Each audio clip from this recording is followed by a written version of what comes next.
Jai Guruji. सत्संग bye Jaya aunty on 24 सितंबर 2014।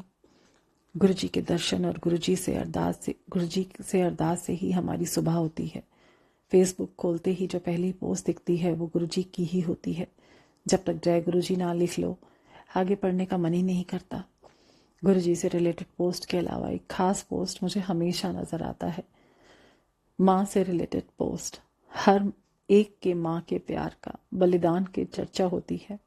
हम सब लाइक भी ज़रूर करते हैं। मैंने एक दिन सोचा कि जो अपने माँ के बारे में इतना कुछ सोचते या लिखते हैं तो आज उनकी माँ के दर्शन भी कर लो। हैरान करने वाली बात यह थी कि एक दो फ्रेंड को छोड़कर किसी की भी टाइमलाइन पर मुझे कोई माँ पापा की फ़ोटो नहीं मिली। वजह क्या हो सकती है? क्या हमें एक दूसरे से अपने माता पिता को छुपाना चाहते हैं? हाँ, तो क्यों? क्या हम अपने माता पिता को अपने स्टेटस के हिसाब से अप टू डेट नहीं मानते हैं? ये वजह क्या हो सकती है? ये वजह वही है जिन्होंने शायद आपके स्टेटस को हासिल कराने के लिए अपनी ज़िंदगी लुटा दी। आपकी सफलता के लिए कितनी मंदिरों के चौखट पर सर टिकाया होगा। हर माँ पापा, खासकर पिता की तमन्ना होती है कि उसका बच्चा उससे आगे निकले। गौर करने की बात यह भी है कि हम भी अपने बच्चों को अपने से बेहतर पोजीशन पर देखने के लिए रोज़ गुरुजी के दर पर प्रार्थना करते रहते हैं। जब ये अपना स्टेटस ज्वाइन करेंगे तो हमारा क्या होगा? ऐसा भी हो सकता है कि हम अपने माँ पापा को दूसरे माँ पापा की तुलना में हीन समझते हों।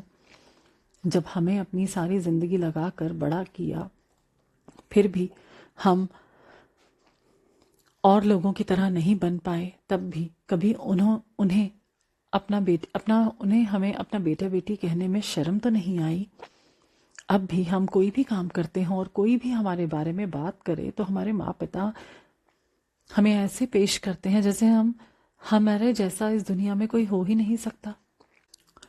हो सकता है आप कहें कि वो तो हमारे दिल में है, उन्हें फेसबुक या किसी और सोशल गैदरिंग में दुनिया के सामने लाकर क्या हासिल होना है, जबकि हम उन्हें घर पर सभी तरीके के आराम देते हैं। लोगों को क्या इंटरेस्ट होगा हमारे पेरेंट्स में, तो लोगों को आपके बच्चे में क्या इंटरेस्ट है? ये आप इस कारण पोस्ट करते हो। आपकी इच्छा होती है कि लोग आपके बच्चे को भी उसी तरह से पसंद करें, सराहें जैसे आप कर रहे हो, क्योंकि आप प्यार करते हैं अपने बच्चों से। आपको अपने माता पिता के काम तुच्छ लगते हैं अपने पालन पोषण के तरीके से। सृष्टि का हर जीव अपनी संतान के लिए अपना सर्वोत्तम देता है। संसार की सबसे महानतम माँ ऑक्टोपस को ही ले लीजिए। इसे पता होता है कि ये बच्चे को जन्म देते ही मर जाएगी, फिर भी ये बच्चे को लाती है इस संसार में। इंसान जिंदा रहता है एक पहचान पाने के लिए। क्या बुजुर्ग होते ही हमें पहचाने जाने की इच्छा भी मर जाती है? ऐसा नहीं है। जो पहचान वो अपने से नहीं बना पाए उसे वो हमसे जुड़कर बनाना चाहते हैं। मुझे याद है जब भी मैं अपने माँ पापा को दिखाती थी कि ये देखो आपके साथ हमारी ये पिक्चर फेसबुक पर ये पोस्ट की है, उनके चेहरों पर खुशी के साथ साथ एक तृप्ति का भाव देखा। अपने को जिंदगी के बहाव में सबके साथ पाकर अपने को वो सही अर्थ में जिंदा मान रहे थे। आप भी करके देखिए कुछ ऐसा। उनसे बिना बोले अनगिनत आशीर्वाद मिलते हैं। साथ ही साथ उन्हें खुश देखकर गुरुजी हमें ढेर सारा प्यार भी देते हैं।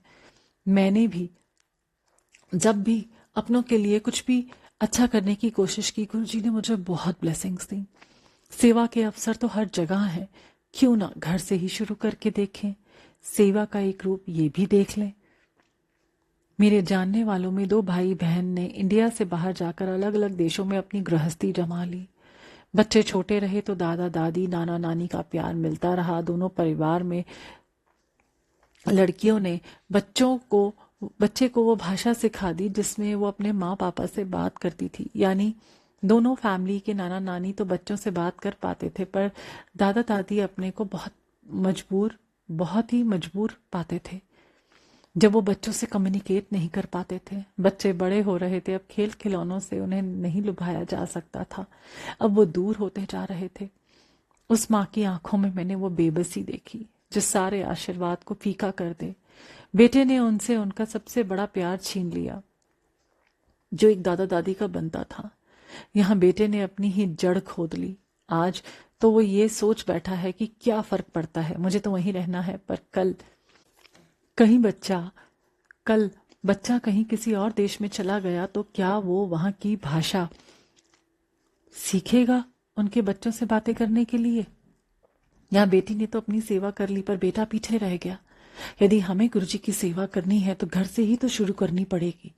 घर में अपने मेड सर्वेंट के बीमार होने के बावजूद उससे सारा काम कराए और मंदिर में जाकर वहां झाड़ू पोछा लगाए तो गुरुजी से ब्लेसिंग्स की उम्मीद नहीं करनी चाहिए।